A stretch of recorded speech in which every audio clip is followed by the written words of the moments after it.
ಕ್ರಿಸ್ತನನ್ನು ಪ್ರತಿಫಲಿಸುವಂತೆ ನಿಮ್ಮ ಆತ್ಮಗಳನ್ನು ವಾಕ್ಯದಲ್ಲಿ ಬಲಪಡಿಸುವ ಅನುದಿನದ ಧ್ಯಾನ. ಇಂದಿನ ಧ್ಯಾನದ ಶೀರ್ಷಿಕೆ ನೋವಿನ ಮೌಲ್ಯ. ಈ ದಿನದ ದೇವರ ವಾಕ್ಯ ನಮಗೋಸ್ಕರ ಮುಂದಿನ ಕಾಲದಲ್ಲಿ ಪ್ರತ್ಯಕ್ಷವಾಗುವ ಮಹಿಮಾ ಪದವಿಯನ್ನು ಆಲೋಚಿಸಿ ಈಗಿನ ಕಾಲದ ಕಷ್ಟಗಳು ಅಲ್ಪವೇ ಸರಿ ಎಂದು ಎಣಿಸುತ್ತೇನೆ. ರೋಮಾಪುರದವರಿಗೆ 8ನೇ ಅಧ್ಯಾಯ 18ನೇ ವಚನ.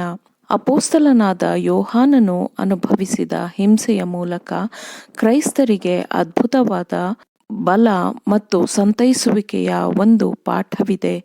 ದುಷ್ಟ ಜನರ ಸಂಚಿನ ಯೋಜನೆಗಳನ್ನು ದೇವರು ತಡೆಯುವುದಿಲ್ಲ, ಆದರೆ ಶೋಧನೆ ಹೋರಾಟಗಳನ್ನು ಎದುರಿಸುತ್ತಿದ್ದರೂ ನಂಬಿಕೆ ಮತ್ತು ನಿಷ್ಠೆಯನ್ನು ಪಾಲಿಸುವವರ ಒಳಿತಿಗಾಗಿ ಆ ಯೋಜನೆಗಳು ಕೆಲಸ ಮಾಡುವಂತೆ ಮಾಡುತ್ತಾನೆ.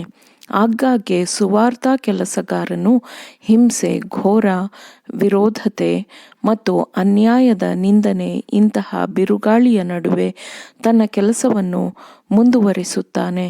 ಅಂತಹ ಸಮಯದಲ್ಲಿ ಅವನು ಶೋಧನೆ ಮತ್ತು ಸಂಕಟದ ಆವಿಗೆಯಲ್ಲಿ ಹೊಂದಿಕೊಳ್ಳುವ ಅನುಭವವು ಅವನು ಅನುಭವಿಸಿದ ಎಲ್ಲ ನೋವುಗಳಿಗಿಂತಲೂ ಬಹಳ ಮೌಲ್ಯಯುತವಾಗಿರುತ್ತದೆ, ಯೋಗ್ಯವಾಗಿರುತ್ತದೆ ಎಂಬುದನ್ನು ಅವನು ನೆನಪಿನಲ್ಲಿಟ್ಟುಕೊಳ್ಳಲಿ. ಹೀಗೆ ದೇವರು ಅವರ ದೌರ್ಬಲ್ಯಗಳನ್ನು ಅವರಿಗೆ, ಅಂದರೆ ತನ್ನ ಮಕ್ಕಳಿಗೆ ತೋರಿಸಿ, ತನ್ನ ಬಲವನ್ನು ಅವರಿಗೆ ತೋರಿಸಿ, ತನ್ನ ಮಕ್ಕಳನ್ನು ತನ್ನ ಹತ್ತಿರಕ್ಕೆ ಕರೆದುಕೊಳ್ಳುತ್ತಾನೆ. ಅವರು ತನ್ನನ್ನು ಆತುಕೊಳ್ಳಬೇಕು ಎಂದು ಅವರಿಗೆ ಆತನು ಕಲಿಸುತ್ತಾನೆ. ಹೀಗೆ ಅವರು ತುರ್ತು ಪರಿಸ್ಥಿತಿಗಳನ್ನು ಎದುರಿಸಲು, ನಂಬಿಕೆಯ ಎಲ್ಲ ಜವಾಬ್ದಾರಿಗಳನ್ನು ನಿಭಾಯಿಸಲು ಮತ್ತು ಅವರಿಗೆ ನೀಡಲಾದ ಬಲದ ಮೂಲಕ ದೊಡ್ಡ ಉದ್ದೇಶಗಳನ್ನು ಸಾಧಿಸುವ ಪರಿಯನ್ನು ಅವನು ಅವರಿಗೆ ಕಲಿಸಿಕೊಡುತ್ತಾನೆ. ಎಲ್ಲ ಕಾಲದಲ್ಲಿಯೂ ದೇವರಿಂದ ಆಯ್ಕೆಗೊಂಡ ದೇವರ ಸಾಕ್ಷಿಗಳು ಸತ್ಯದ ಸಲುವಾಗಿ ತಮ್ಮನ್ನು ನಿಂದೆ ಮತ್ತು ಹಿಂಸೆಗೆ ಒಡ್ಡಿಕೊಂಡಿದ್ದಾರೆ. ಯೋಸೇಫನು ತನ್ನ ಸದ್ಗುಣ ಮತ್ತು ನಿಷ್ಠೆಯನ್ನು ಕಾಪಾಡಿಕೊಂಡ ಕಾರಣ ಅವನನ್ನು ನಿಂದಿಸಲಾಯಿತು ಮತ್ತು ಹಿಂಸಿಸಲಾಯಿತು. ದೇವರಿಂದ ಆಯ್ಕೆಯಾದ ಸಂದೇಶದೂತನಾದ ದಾವೀದನನ್ನು ಅವನ ಶತ್ರುಗಳು ಬೇಟೆಯ ಪ್ರಾಣಿಯಂತೆ ಬೇಟೆಯಾಡಿದರು. ದಾನಿಯೇಲನು ಪರಲೋಕದ ದೇವರಿಗೆ ನಿಷ್ಠನಾಗಿದ್ದ ಕಾರಣ ಸಿಂಹಗಳ ಗವಿಗೆ ಎಸೆಯಲ್ಪಟ್ಟನು.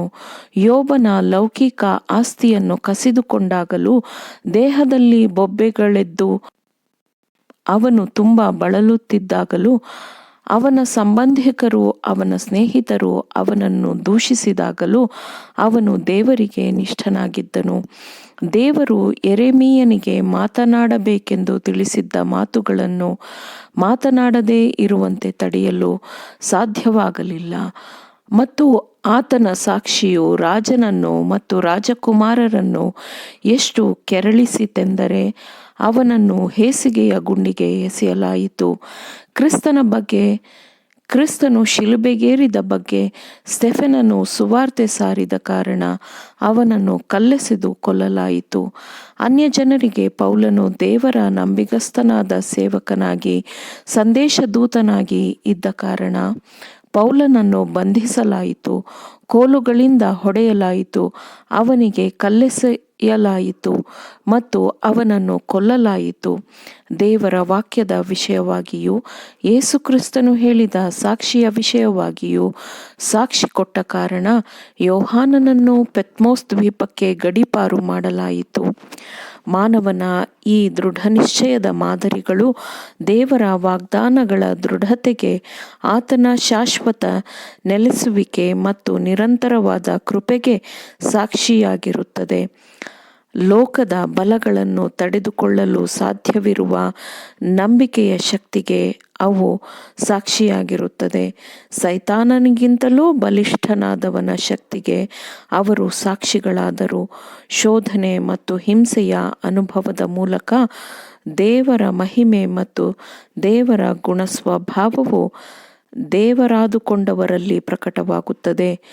ಲೋಕದವರಿಂದ ದ್ವೇಷಿಸಲ್ಪಟ್ಟ ಮತ್ತು ಕಿರುಕುಳಕ್ಕೊಳಗಾದ ಕ್ರಿಸ್ತನ ಭಕ್ತರು ಕ್ರಿಸ್ತನ ಶಾಲೆಯಲ್ಲಿ ಶಿಕ್ಷಣವನ್ನು ಪಡೆದು ಶಿಸ್ತುಬದ್ಧರಾಗಿರುತ್ತಾರೆ. ಭೂಮಿಯ ಮೇಲೆ ಅವರು ಕಿರಿದಾದ ಹಾದಿಗಳಲ್ಲಿ ನಡೆಯುತ್ತಾರೆ. ಅವರು ಸಂಕಟವೆಂಬ ಕುಲುಮೆಯಲ್ಲಿ ಶುದ್ಧೀಕರಿಸಲ್ಪಟ್ಟಿರುತ್ತಾರೆ. ಆಮೇನ್. ದೇವರ ವಾಕ್ಯಗಳನ್ನು ಶ್ರದ್ಧೆಯಿಂದ ಆಲಿಸುವವರು ಮಾತ್ರವೇ ಆಗಿರದೆ ಪಾಲಿಸುವವರೂ ಆಗಬೇಕೆಂದು ನಿಮ್ಮನ್ನು ಉತ್ತೇಜಿಸುತ್ತೇನೆ. ಪರಿಶುದ್ಧಾತ್ಮನ ಸಹಾಯದಿಂದ ಆಲಿಸಿದ ನಿಮ್ಮೆಲ್ಲರಿಗೂ ಧನ್ಯವಾದಗಳು. ಮತ್ತೆ ದೈನಂದಿನ ಧ್ಯಾನಕ್ಕಾಗಿ ನಾಳೆ ಸಂಧಿಸೋಣ. ಆಮೇನ್.